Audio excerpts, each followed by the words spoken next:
हाँ, तो स्टूडेंट्स हमने आपका ये जो ट्रिग्नोमेट्रिक फंक्शन स्टार्ट किया हुआ है उसमें हमने पहले डिग्री मेजरमेंट को देखा था और रेडियन यानी एक एंगल को हम किस किस तरीके से नाप सकते हैं, डिग्री में भी नाप सकते हैं और रेडियन में भी नाप सकते हैं, और उनकी रिलेशनशिप निकाली थी और 3.1 एक्सरसाइज निकाली थी। आज हम ट्रिग्नोमेट्रिक फंक्शंस कर रहे हैं।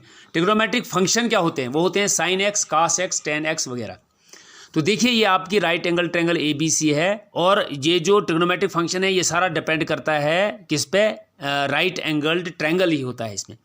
कोई दूसरी इक्विलेटरल ट्रायंगल वगैरह जो है वो उसमें नहीं चलेगी। यहाँ राइट एंगल ट्रायंगल यानी एक एंगल ज़रूरी है 90 डिग्री का, और वहाँ ट्रिग्नोमेट्रिक फंक्शन बनते हैं।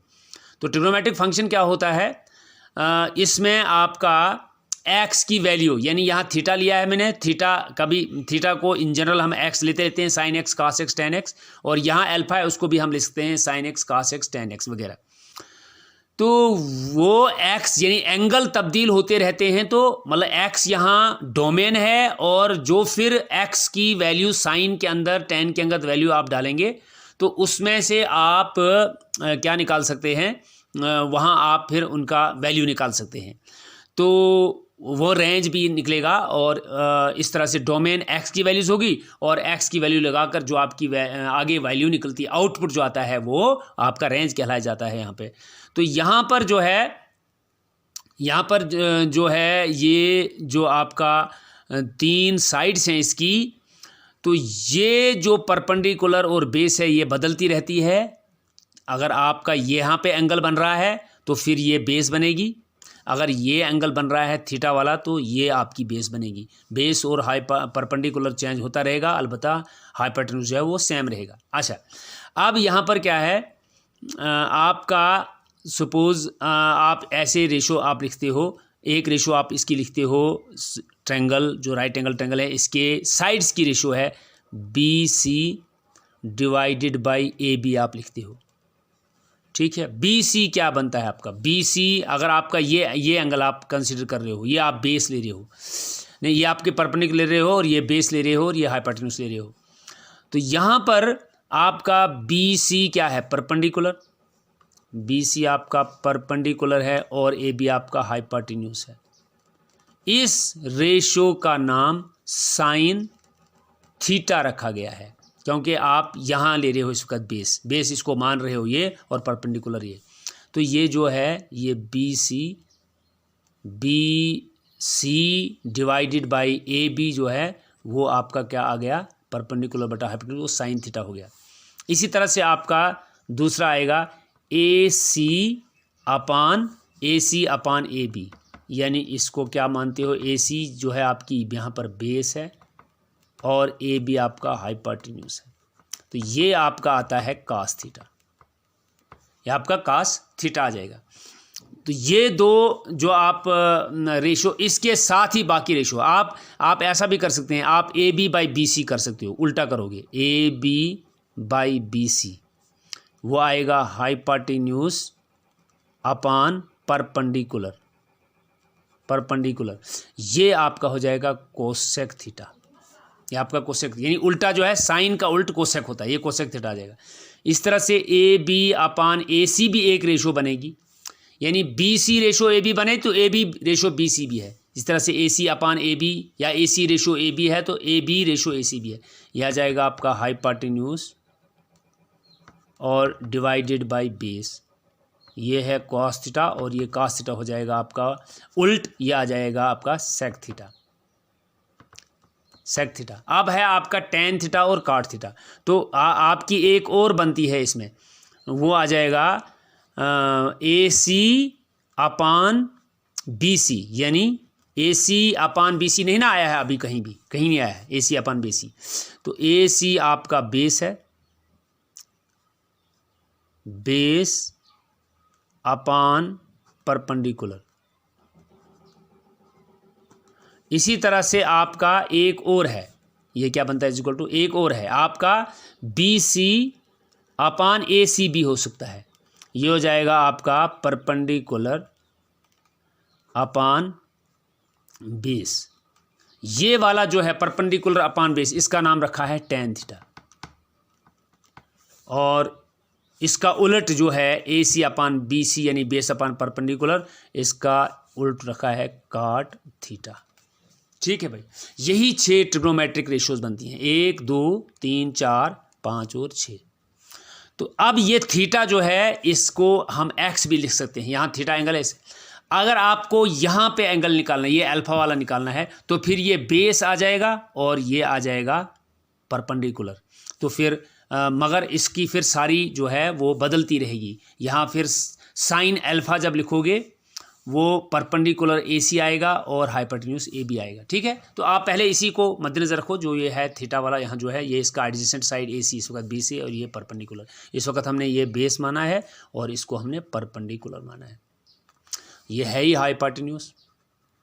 ठीक है भाई, तो इस तरीके से ये 6 ट्रिग्नोमेट्रिक रेशियोज हैं, इन्हीं के बारे में यही सारे फंक्शन है। अब फंक्शन क्या है, थीटा जो है वो एक्स की वैल्यूज आएगी और फिर आउटपुट देगा ये, जैसे आपने 10th क्लास के अंदर पढ़ा होगा, जब आप साइन थीटा यहाँ लिखते हो और इधर कास थीटा लिखते हो आप। ठीक है, आपने यहाँ एंगल लिखे हैं 0 डिग्री हैं, ये एक्स है या थीटा की वैल्यूज़ है, ये 0 डिग्री, यहाँ आपने लिखा था 30 डिग्री, फिर आपका 45 डिग्री, फिर आपका आया है 60 डिग्री, फिर आपका आया है 90 डिग्री वगैरह। तो आपने देखा था वहाँ क्या आया है, इसकी वैल्यू 0, फिर 1/2, फिर 1/2 नहीं, हाँ 1/2, इसका निकला था 1/√2, यहाँ आया था √3/2 और इधर 1। तो ये वाला जो है ये उल्टा हो गया था, यहाँ से 0 हैं, यहाँ 1/2, यहाँ फिर वही 1/√2, यहाँ पर आ गया था आपका √3/2 और ये आपका 1 आ गया था, ये इसका रिवर्स है। तो ये जो है 0 को 0 ही 0 पाई भी लिख सकते हैं, 30 को आप लिख सकते हैं = π/6, 45 को लिख सकते हैं आप π/4 और 60 को लिख सकते हैं आप π/3 और 90 लिख सकते हैं π/2। जबकि मैंने आपको बोला है पाई रेडियन = 180 डिग्री। यहाँ देखिए साइन जो है वो बढ़ रहा है, पहले 0, फिर 1/2, फिर 1/√2 इससे बड़ा है, फिर ये इससे √2 इस 2/2 ये इससे बड़ा है और लास्ट वाला ये इससे बड़ा है। जब आप देखेंगे 1/2 0.5 आता है और ये आएगा 1/, ये 0.5 है, 0.6 वगैरह आ जाएगा, ये 0.7 वगैरह आ जाएगा। इस तरह से पहुँचते पहुँचते आप 1 पे पहुँच जाओगे। तो लेकिन ये रिवर्स में आ जाता है। ये आपने 10th क्लास के अंदर पढ़ा है, थोड़ा सा इसकी मुझे ज़रूरत लगेगी आपको एक्सप्लेन करने में, इसलिए पहले आप ये याद रखो कि इन 6 साइड्स की जो रेशो बनती, ये जो 6 रेशोज बनती है, कभी AC/AB, कभी AC/BC, कभी BC/AC, कभी BC/AB, कभी AC/BC, कभी BC/AC। तो इन्हीं 6 का नाम है साइन, कॉस, टेन वगैरह। और वो भी आपने पढ़ा है, आप ऐसे लिखते हैं कि PBP / HHB, इसको शॉर्टकट में रखते हैं। ये परपेंडिकुलर बटा हाइपोटेन्यूज है, ये बेस बटा हाइपोटेन्यूज है, ये परपेंडिकुलर बटा बेस है, ये साइन थीटा है, ये कॉस थीटा है और ये टेन थीटा है। फिर जब उल्ट करोगे बेस बटा परपेंडिकुलर वो काट थीटा हो जाएगा, हाइपोटेन्यूज बटा बेस वो आपका सेक थीटा हो जाएगा, हाइपोटेन्यूज बटा परपेंडिकुलर ये आपका कोसेक थीटा हो जाएगा। ये शॉर्टकट में याद रखने के लिए। यहाँ जब आप पहुँच जाएंगे, अब हम आपको बताएंगे कि ये जो वैल्यू है, ये वैल्यूज़ जो हैं ये कैसे आपका कैसे आ रहा है, क्या हो रहा है इसको। अब आप एक सर्कल बनाओ, एंगल कि कहाँ कहाँ फॉल कर रहा है और क्या हो रहा है, वहाँ आपसे साइन भी आपका पता चल जाएगा। देखिए सपोज़ ये आपका एक सर्कल है, यूनिट सर्कल है, मगर और ये मान के चल सकते हैं एक्स एक्सिस है, ये एक्स एक्सिस है और यहाँ ओ है और ये पी है। ठीक है भाई, और ये आपका पूरा 90 डिग्री यहाँ हो जाता है। यहाँ आप नीचे आ जाइए, ये आपका एक और डायमीटर है इसका, या इसको हम वाई एक्सिस मानते हैं। मान के चलते हैं ओ से लेकर पी तक 1 यूनिट है, ये 1 यूनिट है, ये 1 यूनिट, यानी ये ओ पी क्या है, इसका रेडियस भी है। ठीक है भाई, आप क्या करते हैं, सपोज़ आपका यहाँ पर जो है 0 डिग्री है, 0 डिग्री मीन्स आपका ओ पी उठाई नहीं, यानी रिवॉल्विंग लाइन है, या आपका सपोज़ ये ओ पी फर्ज करो यहाँ पहुँच जाता है इस पॉइंट पर। अब यहाँ अब एक्स हम इसको लिखते हैं एक्स डैश, वाई और वाई डैश लिखते हैं। आप ऐसा करेंगे, अब आप इसको ओ पी जो है, या इसको आप ओ ए मान लीजिए, ओ ए जो है सपोज़ यहाँ पहुँच जाता है, ये ओ यहाँ पे पहुँच जाता है, इसका नाम ओ पी रखते हैं ऐसे। ये जब आप इसको करेंगे ये इधर आ जाएगा, यहाँ से परपेंडिकुलर ड्रा करेंगे 90 डिग्री का।